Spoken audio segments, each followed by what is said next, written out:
What started in Palestine and Gaza has now violently spilled over. The United States and Israel launched a massive coordinated military strike all over Iran, marking a dramatic escalation that has turned a boiling regional conflict into a full-blown war. We are currently living through the most serious and dangerous stage in the modern history of Middle East, and make no mistake, what is happening right now is going to affect every single one of us. After rounds of diplomatic negotiations failed, the US and Israel executed this attack. Traditionally, diplomatic channels now has completely broken down as military action takes absolute precedence. Just like we saw before, Donald Trump used the middle of these so-called negotiations to quietly build up overwhelming military power in the region before pulling the trigger. This sends a chilling and undeniable message to the global community. The United States will only follow a path of pure American first policy. Through this act, the US has shown the world that it is no longer a trusted or credible player at the table of diplomacy and peace. President Trump promised the Iranian people help, but he delivered that help in the form of devastating firepower. In perhaps the gravest crimes of this campaign so far, we witnessed a horrific strike on a girls' school in Iran, killing almost 150 children. The world is essentially being told to accept this, as if killing innocent children is somehow justified only if it's done by the US and Israel. Frankly, it seems like they are proving to the global community that they themselves are the greatest threat to the humanity today.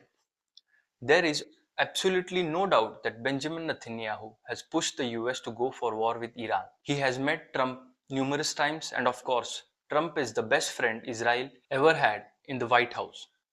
But in doing so, US allies in the Middle East, especially Saudi Arabia, Qatar, Oman, Bahrain, and UAE, have been directly dragged into the crossfire. Multiple Middle Eastern nations are now dealing with direct attacks and threats. In fact, we are already seeing reports that Iranian drones have struck the US embassy in Riyadh, Saudi Arabia.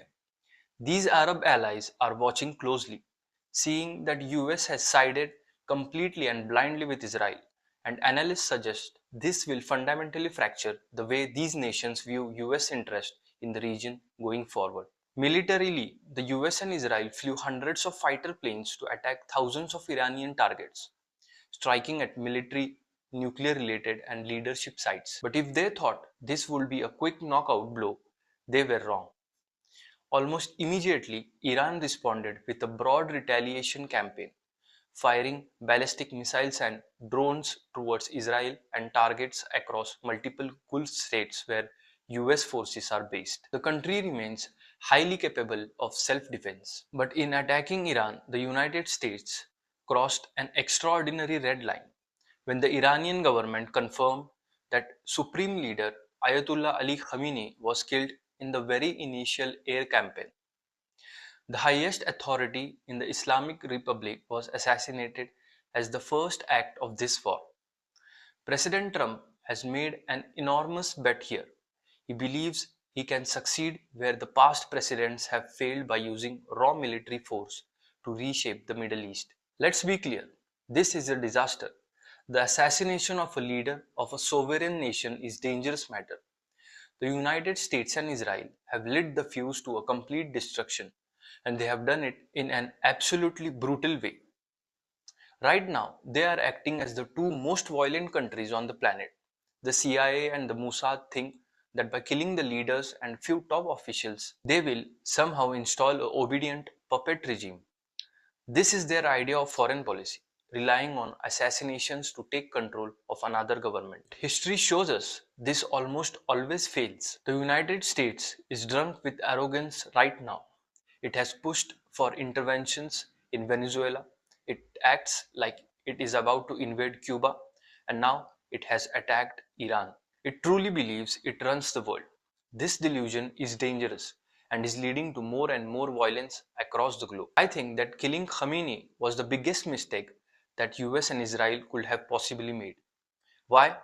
Because it won't be the death of Iran's Islamic Republic. Instead, it has actually united the global Shia population and the broader Muslim world to join the exact cause Khamenei sought to achieve throughout his life. When we talk about the supreme leader in Iran, a common mistake many people make is assuming he was only a religious leader.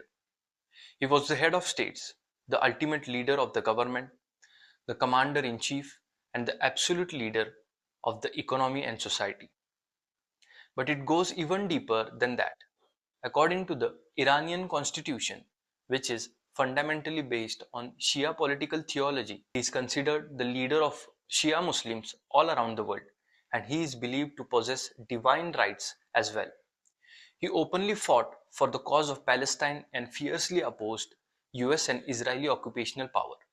Deeply rooted in the Shia culture of Iran, a nation that is 90 to 95% Shia and has been an official Shia state since 1501. To understand the magnitude of this, you have to look at the demographics. There are estimated almost 300 million Shia Muslims worldwide, making up to 10 to 15% of the total Muslim population.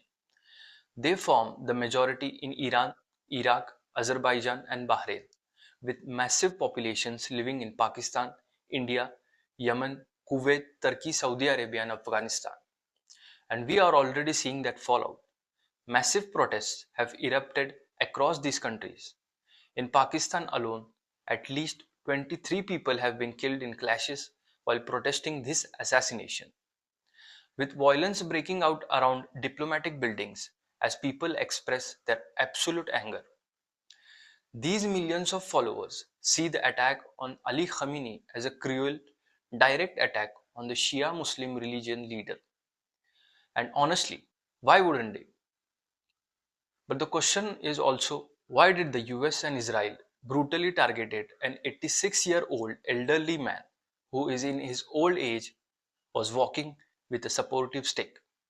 And to do it during the holy month of Ramadan, when the vast majority of this population in these countries are fasting. It is horrific. Why are the US and Israel, who constantly claim to the world to be peacemakers, never held accountable for such an raw aggression? As world superpowers, this particular attack on Iranian leader can never be justified. History will remember them as a shameful and cruel aggressors. Iran has a deep, long history of religious resistance. Many now view this not just as a geopolitical conflict but as literal war on the Shia Muslim religion. US and Israel officials have described this operation as aiming to degrade Iran's military capabilities and prevent future nuclear weapons development. But in the end, the path they have taken is entirely unjustified. We saw this exact playbook in Gaza, and now we see it unfolding in Iran with false justifications, pure greed, and the ultimate arrogance of power. The US and Israel desperately want regime change, but killing Khamenei just killed that hope. What's more, Iran has been preparing for this exact situation for decades. Iran's decentralized military strategy and its vast network of allied militia means this war cannot be easily contained. While Iran may not have an air force that can compete with toe-to-toe with US and Israel, they possess an astonishing quantity of highly advanced missiles and drones with a reach that has genuinely surprised the West. Iran has war-gamed every scenario. It is highly unlikely we will see this war ending anytime soon. What makes this crisis radically different from past conflict is that there is no ongoing ceasefire. This is active, unrestrained combat. The conflict is already widening. In Lebanon, the Iran-aligned group Hezbollah has begun launching rockets at northern Israel, prompting Israeli airstrikes against Hezbollah positions. Iran is actively striking US bases and personnel, and they are now severely disrupting regional energy infrastructure. Major refineries in Saudi Arabia and regional gas fields have been entirely halted amid safety concerns. This is shaking the global energy market to its core. The Strait of Hormuz, the critical global shipping route that sees nearly a fifth of world's global oil supply, is effectively closed. Tehran has warned against passage, ships are being seized, and oil prices are surging. On the top of that, airspace closure and cancelled flights are crippling global travel. World leaders are alarmed. Countries far beyond the Middle East, including NATO members, are now closely monitoring the fallout, and governments around the world are frantically warning their citizens about increased risk while reassessing their own national security priorities. Yet, despite all of this chaos, the US and Israel are promising even more strikes on Iran, while Iran vows to teach a hard, unforgettable lesson to both nations. This is no longer just a conflict between nations. It has become a crisis that touches on global alliances, international law, and the future of diplomacy in a fractured world.